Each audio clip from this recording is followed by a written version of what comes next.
Okay, back in the car.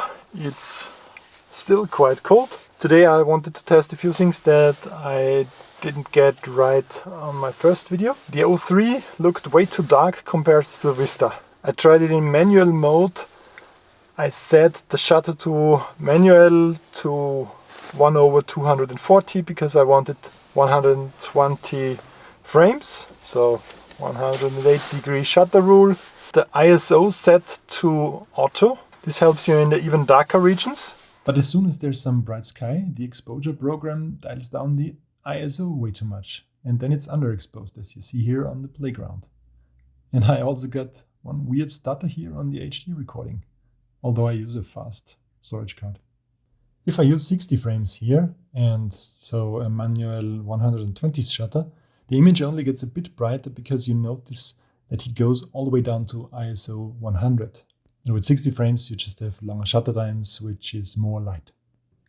In really dark areas where there's no sky, the ISO is bumped up high enough for proper exposure, as you see here. You can limit the max ISO. But it cannot go lower than 100 ISO, so in the too bright areas you get problems with this. So manual ISO settings on your flight cam, not really the best idea. On the automatic setting then, I had ISO automatic and also shutter times. Exposure value +1, that's 3 steps of light. And that way it felt kinda nice and usable. And I also, like one of you suggested, I used the D-Cinelike colors. So I have more dynamic range, hopefully a bit more at least. But then again, with this high exposure value and no bright sky, you get overblown other regions, as you see here. So it's again a compromise, a trade-off.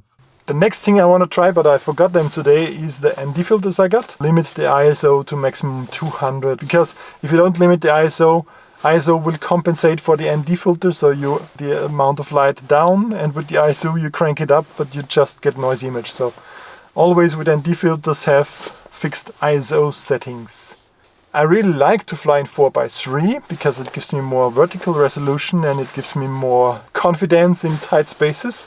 But flying scenic over trees, the 16:9, having the whole peripheral vision all filled up with glorious HD, that looked damn good. The whole signal today, I mean, most of the times I sat in the car and flew behind buildings and trees and stuff and got really, really good signal strength and signal confidence, so that's really a good step up.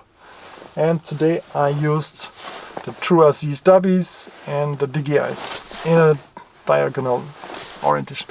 That's for sure something for a future video where I test again the perfect antennas, perfect antenna orientations.